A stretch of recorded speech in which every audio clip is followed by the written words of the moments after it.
Shalom, selamat pagi Jemaat GKI Jire yang luar biasa, apa kabar? Luar biasa. Masih luar biasa karena kita punya Tuhan yang luar biasa. Dari satu kesalahan lain, manusia menentukan kebenaran. Dalam Amsal 24 ayat 16 berkata, sebab 7 kali orang benar jatuh, namun ia bangun kembali, tetapi orang fasik akan roboh dalam bencana. Hati nurani yang benar akan membuat seseorang menyadari kesalahannya dan berusaha sungguh-sungguh untuk memperbaiki serta mewaspadai sehingga tidak mengulang kesalahan yang sama. Bapak Ibu yang dikasih oleh Tuhan, mari siang hari ini kita beribadah bersama-sama dengan penuh sukacita antusias bagi Tuhan Raja kita. Selamat beribadah Tuhan Yesus. Mari kita berikan kemuliaan yang paling mulia bagi Tuhan kita. Puji nama Tuhan. Shalom. Apa kabarnya pada pagi hari ini? Semuanya sehat-sehat, amin. Mukanya ceria-ceria, penuh dengan berkat-berkat yang daripada Tuhan. Haleluya. Puji nama Tuhan Bapak Ibu. Mari kita mungkin berdiri bersama-sama di hadapan Tuhan. Kita datang teduhkan setiap hati kita. Kita angkat kedua tangan kita di hadapan Tuhan. Kita bersyukur buat kebaikan Tuhan. Terima kasih Bapak buat pagi yang indah yang Tuhan berikan buat setiap kami. Tidak ada kata yang bisa kami ucapkan Tuhan di hadapan Tuhan selain ungkapan syukur kami yang tidak terhingga di hadapan-Mu ya Bapa. Terima kasih Tuhan buat penyertaan-Mu di dalam sepanjang 1 minggu lamanya. Dan kami percaya Tuhan bahwa keberadaan kami pada pagi hari ini bukan karena kuat dan gagah kami, bukan karena keperkasaan kami, bukan karena kehebatan kami, tapi semua karena penyertaan Tuhan yang sempurna atas hidup kami. Terima kasih Bapa, kami datang menundukkan setiap hati kami di hadapan-Mu pada pagi hari ini Tuhan. Kami datang menyembah Engkau Allah yang kudus, Allah yang mulia. Terima kasih Tuhan. Mari Tuhan Engkau hadir di tengah-tengah kami, melawan setiap kami Bapa. Kami rindu Tuhan, hidup kami penuh dengan sukacita. Kami rindu Tuhan, hidup kami penuh dengan hadirat-Mu ya Bapa. Sehingga setiap hal yang kami lewati Tuhan, kami lewati bersama dengan Tuhan. Kami melewati bersama dengan penyertaan Tuhan yang sempurna atas hidup kami. Terima kasih Bapa, terima kasih Tuhan. Mari Bapa Engkau jamah setiap kami, Engkau lawan setiap kami pada pagi hari ini Tuhan. Kami serahkan ibadat kami dari awal hingga akhir, dan biarlah jadi sesuai dengan kehendak-Mu di dalam nama Tuhan Yesus. Haleluya, haleluya, haleluya Tuhan. Mari sama-sama kita datang menyembah Tuhan pada pagi hari ini.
Mari kita berikan tepuk tangan yang paling baik.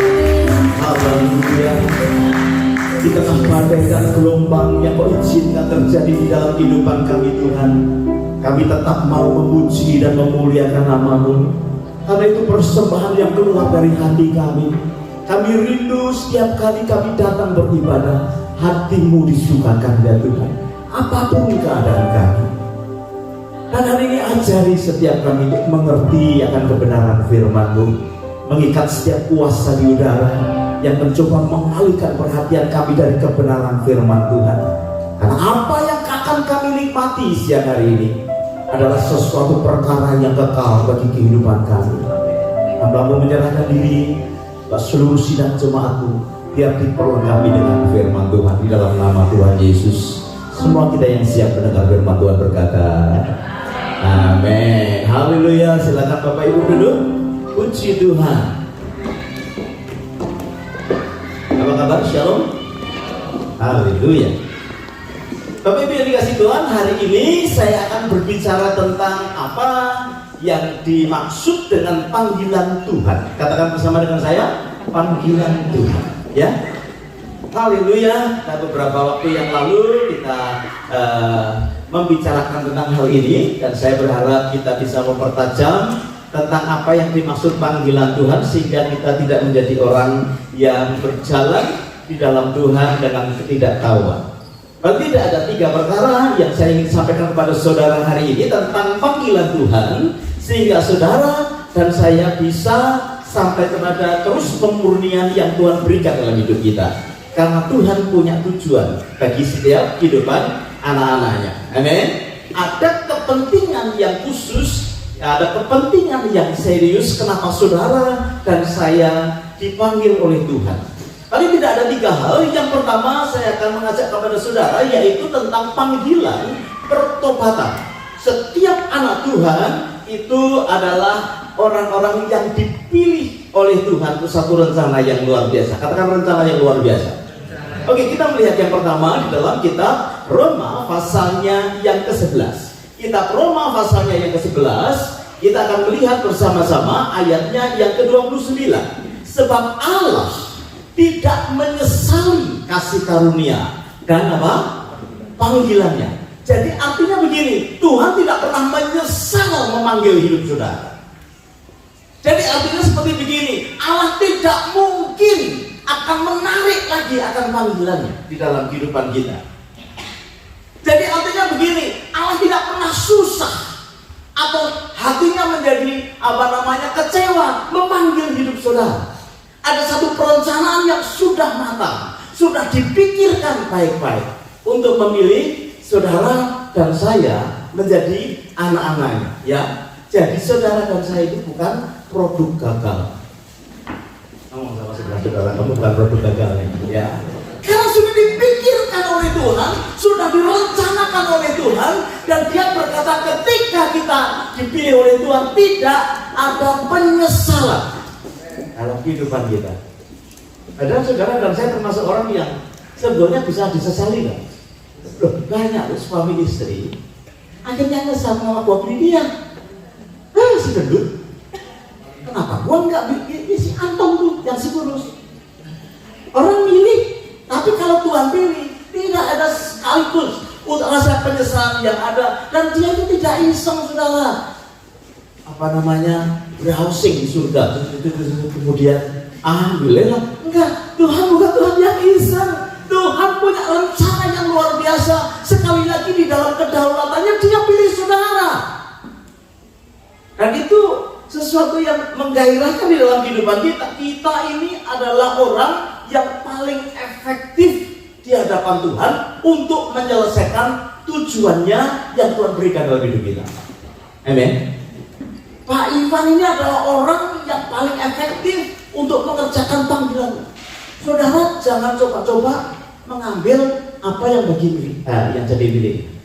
Nah, saudara itu punya panggilan yang khusus ketika Dia memanggil kita, dan Dia berkata, gua nggak nyesel nih.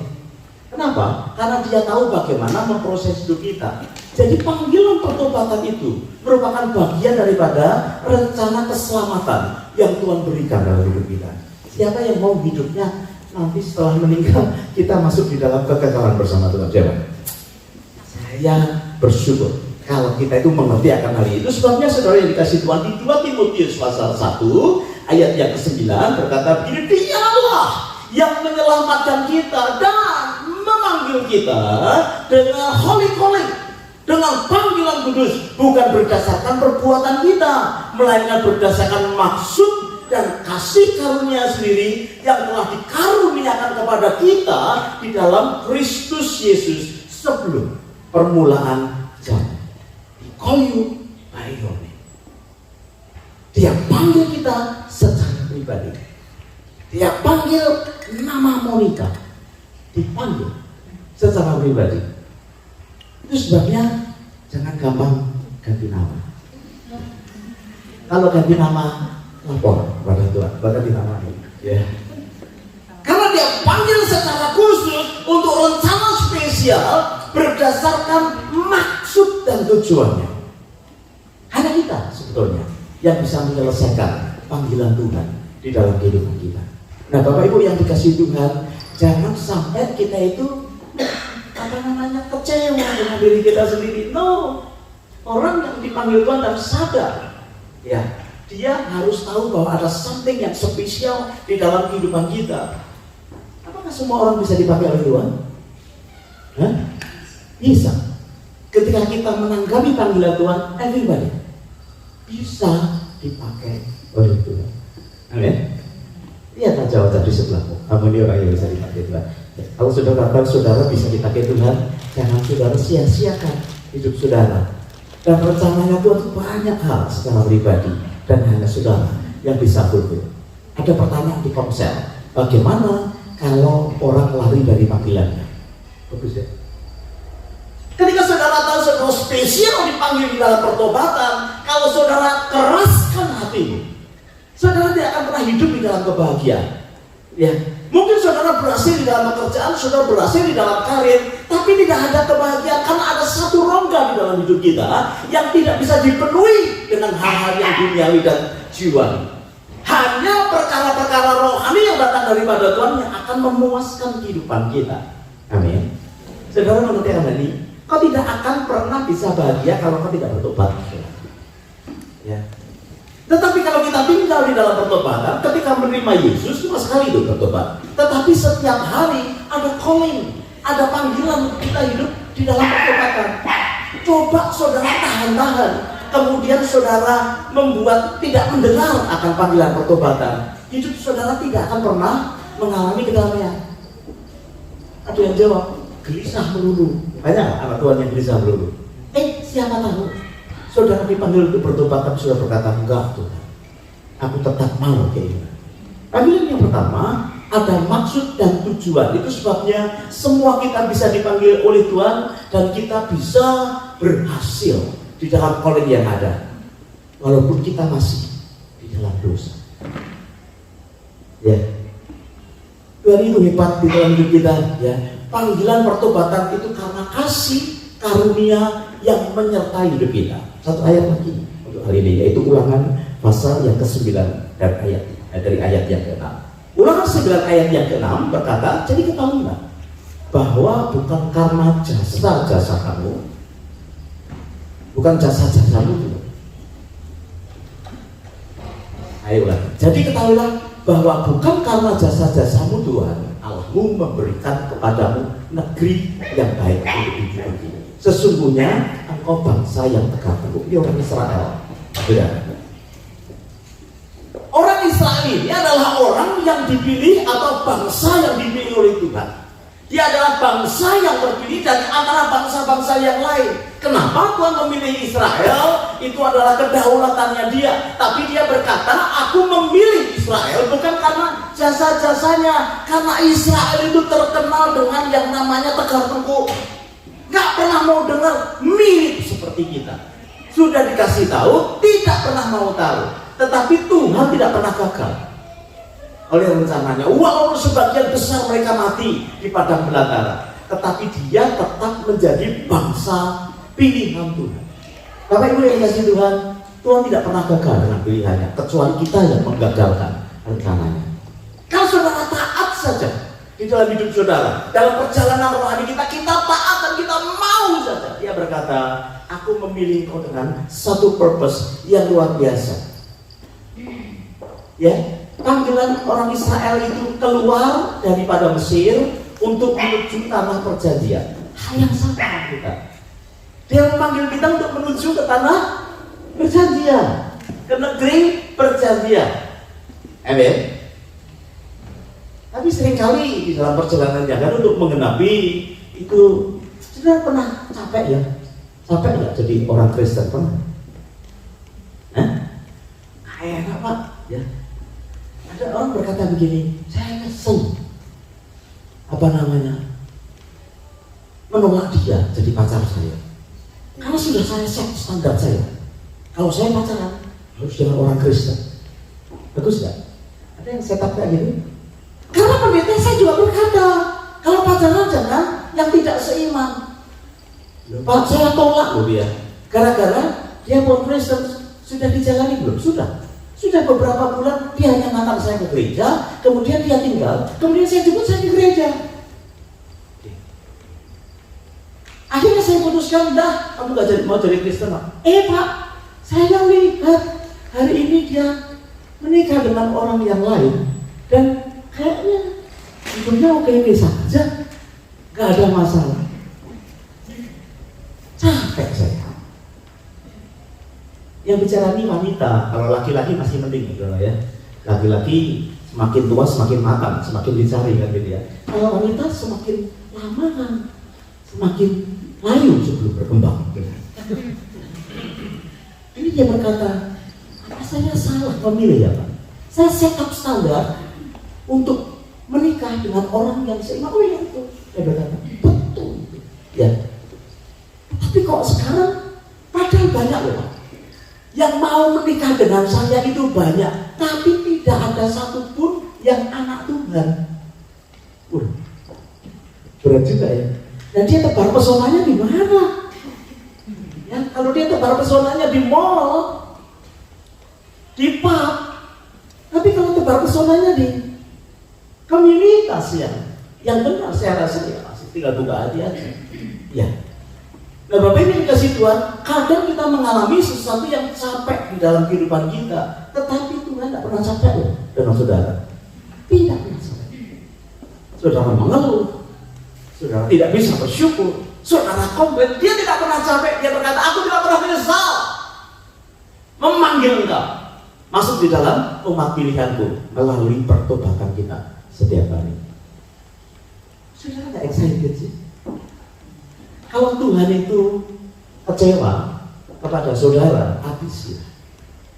Tapi dia berkata, aku tidak pernah menyesal. Itu panggilan yang pertama, yaitu panggilan tentang pertobatan. Yang kedua, saudara yang dikasih Tuhan, ada tujuan dalam panggilan Tuhan dalam hidup kita. Yang pertama, ya tentunya kita supaya hidup di dalam perubahan. Ya, hidup kita ini supaya berubah.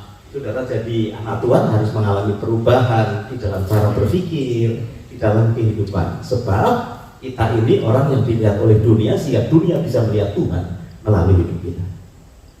Dia dipanggil untuk bertobat supaya hidup saudara berubah, pikiran kita berubah.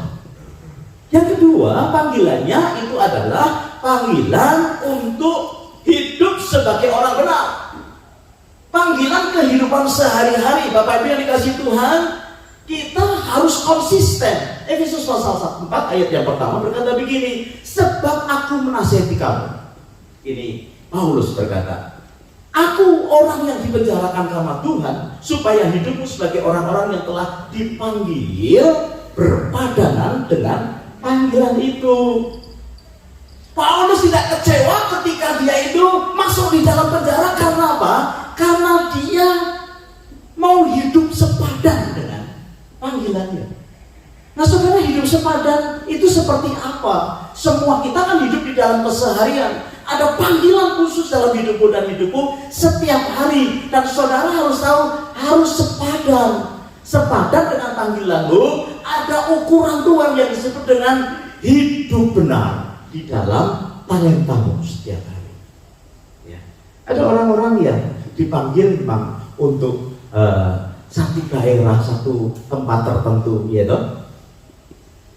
Tapi kalau kita tahu, harusnya sepadan dong. Kita ini menjadi dokter Kristen, harusnya sepadan dong.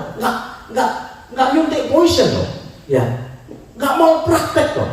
Ya. Sepadan. Paulus itu dulu adalah penganiaya jemaat. Paulus itu disebut sebagai pembunuh, orang yang suka membunuh, orang yang suka mengumpulkan orang-orang yang orang-orang percaya kepada Tuhan dan kemudian ditekan luar biasa, dianiaya luar biasa. Tetapi dia jumpa dengan Yesus. Sejak saat itu dia membangun kehidupannya sepadan dengan panggilan Tuhan sebagai orang benar. Katakan orang benar. Saudara, apapun yang dipanggil Tuhan dalam kehidupan saudara, saudara sedang di dalam prosesnya Tuhan, supaya apa? Dosa menyingkir dari hidup kita. Paulus melakukan itu, kekejaman dan lain sebagainya, ketika dia hidup benar kepada Tuhan, bahkan dia sampai mengalami penderitaan, tetapi dosa yang ada di dalam hidupnya disingkirkan oleh Tuhan. Itu sebabnya setiap orang bisa memenuhi akan panggilan Tuhan. Semua orang bisa dipakai oleh Tuhan. Jadi fokus di dalam berpadan itu adalah kita ini hidup menjadi hidup yang selaras dengan apa yang Tuhan mau. Saya berharap semua kita memahami sehari-hari berbeda kan, sesuai dengan talenta-talenta yang Tuhan berikan kepada kita. Nah, kita harus selaras itu dengan panggilan hidup benar. Ikuti aturan mainnya, karena kita sedang dalam perlombaan secara iman untuk sampai kepada pemurnian dan akhirnya kita masuk di dalam kehidupan yang kekal. Hari ini agak serius, tetapi saya mau saudara memahami tentang calling yang Tuhan berikan di dalam kehidupan kita. Untuk dapat satu pekerjaan tentunya kita juga harus pakai aturan main dong ya, isi application, kemudian datang di interview, betul nggak? Kemudian diterima. Pertanyaan saya, setelah diterima di dalam satu pekerjaan, saudara yang taat kepada peraturan perusahaan atau perusahaan yang harus taat dengan aturan saudara? Kalau ditanya jawab dong. Kalau kita diterima pada satu pekerjaan yang baru, pertanyaannya, kita taat kepada peraturan perusahaan atau perusahaan yang harus taat kepada kita? Hah? Kita yang harus taat. Bahkan pemilik perusahaan pun harus taat kepada hukum yang dia buat. Karena itu yang akan membawa kita kepada keberhasilan. Hal yang sama, kita ini punya destiny Bapak Ibu. Tetapi di dalam panggilan itu kita harus belajar aturan main di dalam Tuhan. Untuk menjadi orang yang benar, ada aturan mainnya. Sedikit demi sedikit kita ketahui melalui kelompok sel, melalui ibadah yang kita buat, melalui perenungan kita tahu rule-nya. Nah, itu panggilan orang benar, hidup di dalam kebenaran di dalamnya. Karena kalau nggak benar, sudahlah selesai. Ya. Apa saja, jadi ibu rumah tangga juga harus ibu rumah tangga yang benar. Jadi bapak rumah tangga juga bapak rumah tangga yang benar. Nah, itu adalah panggilan untuk hidup sehari-hari di dalam kehidupan kita. Dibutuhkan satu integritas, dibutuhkan satu satu kebenaran yang kita pelajari. Yang terakhir adalah, kalau sudah terakhir ya, yang terakhir itu panggilan untuk kita ini melayani. Kita harus tahu, karena Tuhan punya tujuan untuk sharpening kehidupan kita, untuk menjadi berkat buat dunia ini. Saudara harus terlibat di dalam pekerjaan Tuhan, di dalam pelayanan. Filipi 3 ayat 13 dan 14 berkata begini, saudara-saudara, aku sendiri tidak menganggap bahwa aku telah menangkapnya. Paulus berkata ya kepada orang Filipi. Tetapi ini yang kulakukan, aku melupakan apa yang telah di belakangku dan mengarahkan diri kepada apa yang di hadapanku, dan berlari-lari kepada tujuan untuk memperoleh hadiah, yaitu panggilan surga, divine calling. Dan Allah di dalam Kristus Yesus. Saudara, ada satu keputusan dalam hidup kita untuk mengambil bagian dalam pekerjaan Tuhan di atas muka bumi ini. Jadi semua kita terpanggil, ya, tidak harus di depan, tidak harus di dalam kegiatan gereja. Saudara punya calling di marketplace. Kalau saudara memang orang yang tahu akan panggilan saudara. Kenapa? Karena waktu kita singkat. Untuk mempersiapkan kehidupan yang kekal itu cuma singkat. Apalagi yang sudah seumuran dengan saya. Tinggal dikit ngitung waktu. Kita ini sudah siap-siap. Ya toh? Nah, kita harus mengambil bagian itu dengan penuh sukacita yang luar biasa. Kemarin saya tanya sebetulnya kalau ibadah begini ini siapa yang harus senang? Tuhan atau kita? Saya tanya. Hah? Kita. Ibadah seperti begini itu yang harus senang itu Tuhan atau kita? Saya dengarnya entah gitu. Dan kita entah gitu ya. Siapa yang paham bahwa dalam ibadah seperti begini yang harus disenangkan Tuhan? Ini bertanya. Siapa yang mau menerangkan dalam ibadah seperti begini yang harus disenangkan kita? Kalau gitu, gimana? Kita yang mendapat keuntungan dari ibadah ini, Pak. Tuhan tidak mendapat keuntungan. Tuhan tidak mendapatkan keuntungan. Enggak, kita yang mendapat keuntungan dari ibadah ini. Sebab ibadah ini berguna untuk sekarang dan untuk kehidupan yang akan datang. Ya. Terus kalau dalam ibadah seperti begini kita tidak diuntungkan bagaimana? Jadi datang ke sini lihat, dia yang melayani, orang nggak suka. Saudara mau tetap beribadah atau tidak? Saudara mengerti pertanyaan saya? Jadi kalau kita ini mata kita tertuju kepada yang lain, kita beruntung nggak? Enak, puji-pujiannya terlalu keras, musiknya terlalu keras. Saudara pedulikan banyak hal yang negatif. Misal, saya setuju sih dengan apa yang disampaikan oleh Koyok bahwa ibadah itu bermanfaat buat kita. Tetapi ketika kita ini membuat hati Tuhan senang. Kalau Pak Ivan itu memberikan kepada saya traktir saya makan, yang suka dia apa saya? Hah? Gini, habis dia traktir saya dia berkata gitu. Gitu. Apa lu senang? Kok bisa traktir Bapak? Ada gitu. Itu bisa kesalah fokus itu saudara. Iya kalau traktir saya nggak pernah bilang-bilang. Mungkin pada bunur juga nggak pernah. Oh kadang saya nggak tahu kalau dia traktir saya. Bagaimana kok bisa gitu Pak? Ketika saya mau bayar, dia berkata udah dibayar. Saya tengok dia tunduk. Dia nggak berkata dia tidak akan pernah senang. Ketika dia berbuat sesuatu yang menyenangkan saya nggak berkata thank you very much. Masih kurang, saya kirim lagi. Terima kasih Pak. Masih kurang lagi, saya ceritakan kepada saudara. Nah Tuhan juga yang sama dalam ibadah itu seperti begitu. Saudara harus datang memang bermanfaat buat kita ibadah itu. Tetapi saudara harus datang itu betul-betul menyukakan hati dia. Gitu. Mau melayani Tuhan itu menyukakan dia nggak sih? Saudara kalau enggak, saudara gagal. Akan paham bagaimana ibadah itu bisa berguna buat kita. Enggak akan pernah bisa berguna. Udah dari rumah udah kesel aja sama istrinya. Make up lama banget. Dulu sih gak apa-apa waktu pacaran. Oh gak apa-apa. Aku suka kok nunggu engkau. Parfumnya bau enak sekali. Padahal ngaku lah. Sekarang nih pasangan kita tuh kayaknya salah melulu. Gitu salah. Hati-hati loh.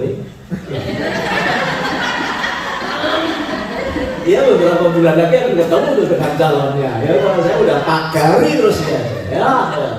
Kamu pikir jauh-jauh kelihatan cantik siapa tahu dengkulan saudara. Ya. Itu tahu jangan langsung berkata, give up, jangan. Keputusan. Apalagi kalau sudah masuk di dalamnya, ya toh.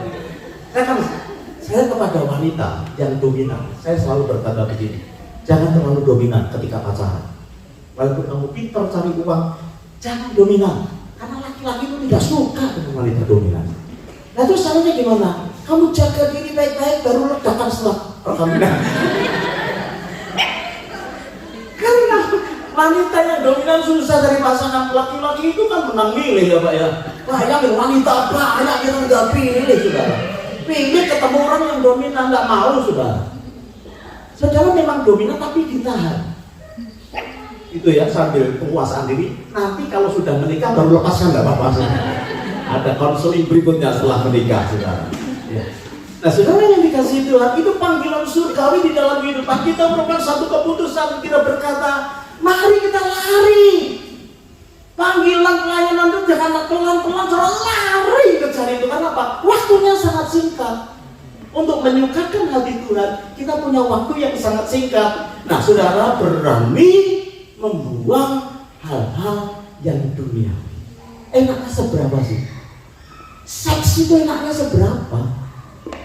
Ya.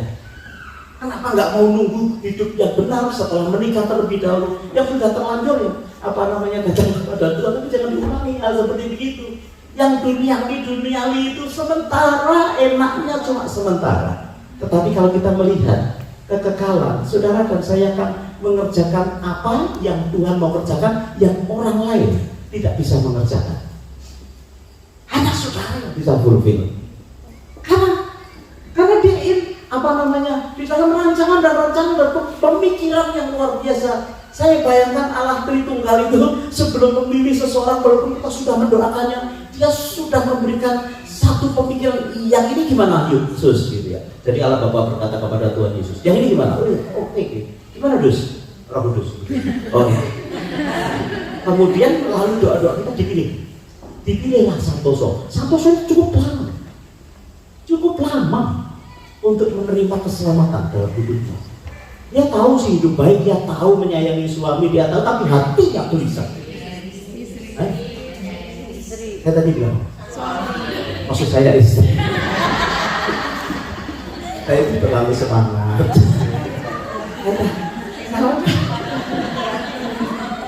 Malam-malam, kalau saya nggak salah jam 11 ya kita ya ketemu ya, dikotbahi sama Pak Tony Andrian. Khotbah ini. Kita catat, Pak Tony tanya, si Ani itu Santoso itu sudah baptis belum? Kalau ketemu sama Pak Tony belum. Saya akan terus. Jadi harus terima kasih sama Pak Tony kalau doakan. Sampai satu kali Tuhan itu mengingatkan dia. Dalam retreat itu bisa hatinya terbuka. Keputusan juga di retreat. Saudara tahu kesaksiannya dia sekarang. Saya heran ya Pak ya, betapa indahnya hidup di dalam Tuhan. Dulu tuh melihat istrinya tidak terlalu bergairah karena keinginannya cari uang. Tapi sekarang kalau lihat istrinya sangat bergairah, cari uangnya tidak bergairah. bergairah. Dia juga bergairah. Cuma dia berkata beda Pak, hidup saya sekarang beda. Ada artinya, dulu itu seminggunya ada uang terus. Tapi sekarang dia sudah menikmati, apalagi anaknya datang, lalu dia berkasa. Dia itu sepertinya gagah, tetapi hatinya itu lembut. Cerita anaknya dapat visa saja mau nangis. Gitu ya. Kadang ada orang gagah tapi hatinya tuh ini ya. Karena memang Tuhan itu kalau bergerak membuat kita ini berubah. Cara berpikir kita berubah, cara hidup kita berubah, kebiasaan kita masih belum menjadi berubah. Saudara, fokuslah untuk menyelesaikan pertandingan hidup kita. Karena apa? Karena itu kita latih terus kehidupan kita di hadapan Tuhan. Ada nilai-nilai kerajaan yang kita akan bangun bersama-sama. Ada dilema dalam hidup kita. Sebenarnya mengiring Tuhan itu ada dilema. Dilemanya begini, kita ini ingin segera pulang ke rumah kita. Ya, ingin. Ketemu sama Tuhan Yesus itu sebetulnya ingin. Ada yang ingin, ya. Tapi ada yang tidak ingin. Kalau ditanya itu sebetulnya kita itu ingin doyan ke Yerusalem baru. Makanya cepat-cepat yang belum dinikmati di sini itu. Jangan cari uang, dulu saudara kehilangan kesempatan untuk ke beach. Saudara punya kesempatan untuk makan bersama teman-teman. Saudara punya kesempatan untuk hang out dengan kita sekalian, ketawa-ketawa. Saudara, kalau saudara hang out dengan kita, jarang ada tangis, adanya ketawa. Tapi kalau saudara mau ada tangis, biasanya cuma hang out dengan saya. Makanya kalau ada bepergian bersama-sama, mungkin nggak punya dana sama saudara, kami berani jamin saudara akan ketawa. Ya, nikmati yang kayak gitu. Kenapa saudara yang dikasih Tuhan? Karena ini dilema kita. Yang satu hal kita pengen ketemu dengan Tuhan, tapi di satu hal yang lain Tuhan belum memanggil pulang ke surga. Tuhan masih mau memakai saudara di atas muka bumi. Tahu nggak saudara? Kalau Tuhan tuh mau pakai hidup saudara, gitu. Ya memang di dalam firman Tuhan berkata banyak hal yang kayaknya kok susah dan sulit. Ya, Alkitab berkata begini, awalnya itu selalu tidak lebih baik daripada akhirnya. Kita bilang, segala sesuatu dalam hidup kita itu awalnya kayaknya memang tidak baik. Artinya di dalam perjalanan untuk baik itu, saudara, bisa terjadi dalam hidup kita. Nah, kalau saudara dan saya sedang dalam proses yang tidak baik, kayaknya kurang terus, itu artinya belum akhir. Masih ada perjalanan. Kenapa sih kok kalian mengalami begini-begini? Artinya belum akhir. Karena kita berkata, akhirnya pasti kita berkata, Tuhan itu baik. Amin. Bapak Ibu yang dikasih Tuhan. Itu sebabnya itu merupakan satu dilema di dalam hidup kita. Satu pihak kita ingin menikmati kehidupan bersama dengan Tuhan dalam kehidupan nyata, tapi di pihak yang lain Tuhan masih butuh saudara untuk tinggal di atas muka bumi. Ya, jadi kalau saudara umurnya panjang jangan berkata gua kuat nih karena kacang hijau atau tapi karena memang Tuhan mau pakai hidup saudara untuk menghidupi kehidupan ini jadi berkat buat yang lain. Lihat yang terakhir ya, kemudian kita selesai. Efesus 1 ayat 18. Saya minta pemain musik bisa persiapkan dulu. Haleluya. Yang terakhir Efesus pasal 1 ayat 18 berkata ini, dan supaya ia menjadikan mata hatimu terang agar kamu mengerti pengharapan apakah yang terkandung di dalam panggilannya. Yang memanggil saudara, tapi saudara juga harus mengerti pengharapan apa, yaitu betapa kayanya kemuliaan bagian yang ditentukannya bagi orang-orang yang kudus. Amin Bapak Ibu. Pertobatan adalah calling yang datang daripada Tuhan. Hidup benar, saudara upayakan apapun. Saudara dipanggil di kota, di desa, pelayanan apapun, hidup benar. Yang terakhir, calling for ministry. Jangan malas, berjuang, lari yang kencang. Kalau Tuhan mempercayakan pelayanan di dalam kehidupan kita. Amin. Kita berdiri bersama-sama kita selesai dengan firman Tuhan. Hatiku percaya kita datang kepada Tuhan ingin berdoa buat kita sekalian. Banyak hal ketika kita lari dari panggilan kehidupan kita dalam pertobatan, hidup kita menjadi gelisah dan tidak pernah nyaman. Bereskan di hadapan Tuhan. Banyak di antara kita yang tidak bertanggung jawab di dalam calling sehari-hari, tidak berintegritas, sembarangan, tidak sungguh-sungguh di dalam menanggapi akan kesempatan yang Tuhan beri.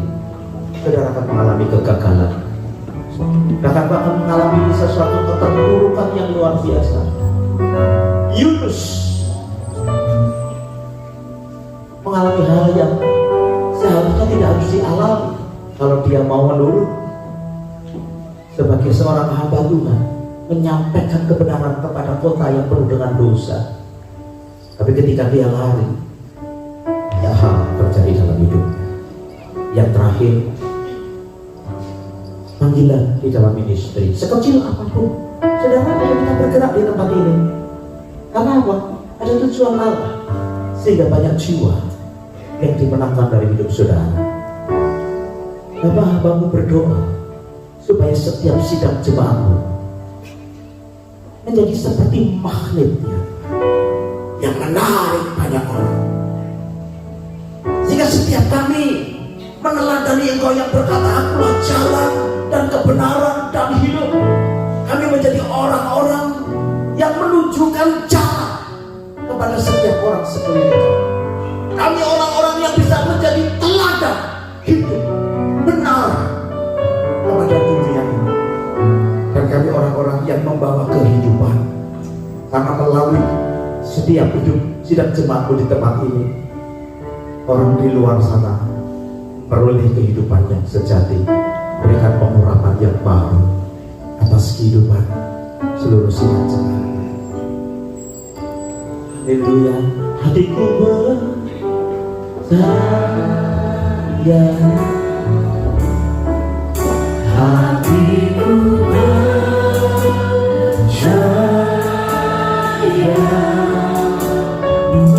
hatiku percaya, selalu ku percaya. Kita katakan hati kami percaya Tuhan. Terima kasih Bapa. Ini setiap pengakuan iman kami di hadapan-Mu Tuhan. Bahwa hati kami percaya, hatiku percaya, selalu ku percaya. Mari kami sungguh-sungguh dengan iman hatiku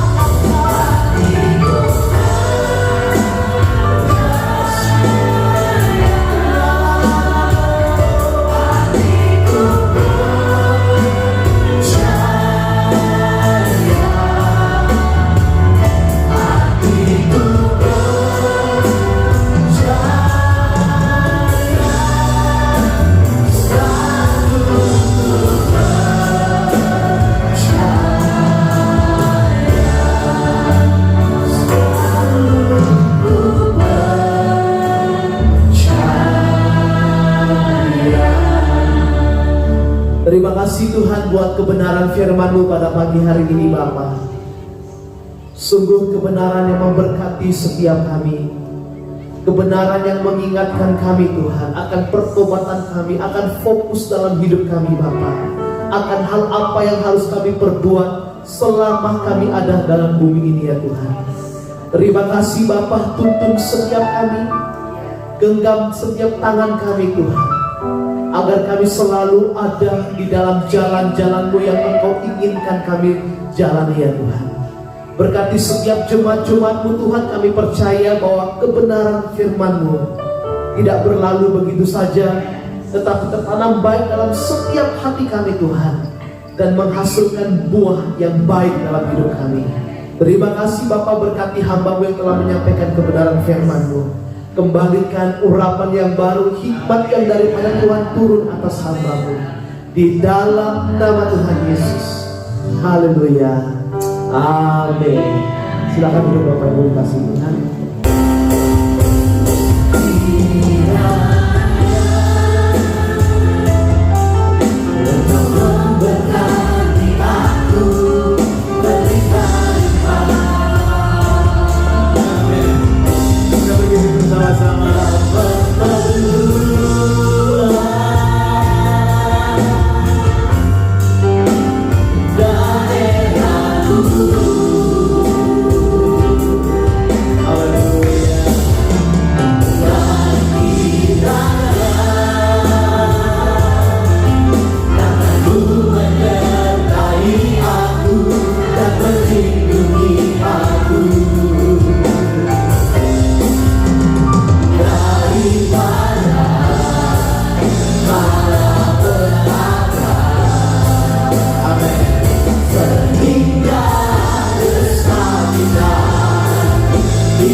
Bapak Surgawi kami mengucap syukur untuk ibadah yang Tuhan sudah memberkati. Sekali lagi, tumpahkan tanganmu atas setiap kami, biar yang lemah dikuatkan, yang susah dihiburkan, bahkan yang sakit disembuhkan.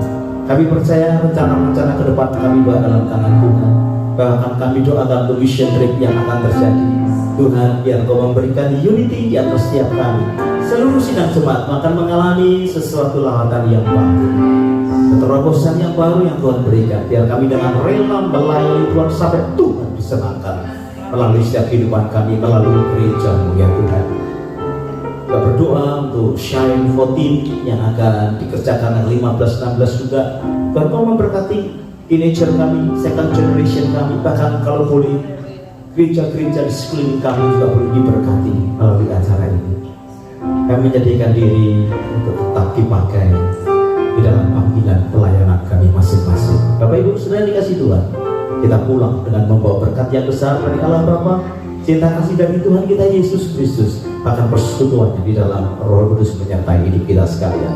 Sekarang sampai selama-lamanya Tuhan kita memberkati kita. Haleluya, semua kita berkata beri tepuk tangan yang kuat buat kita. Selamat hari Minggu, Tuhan Yesus memberkati kita sekalian. Haleluya.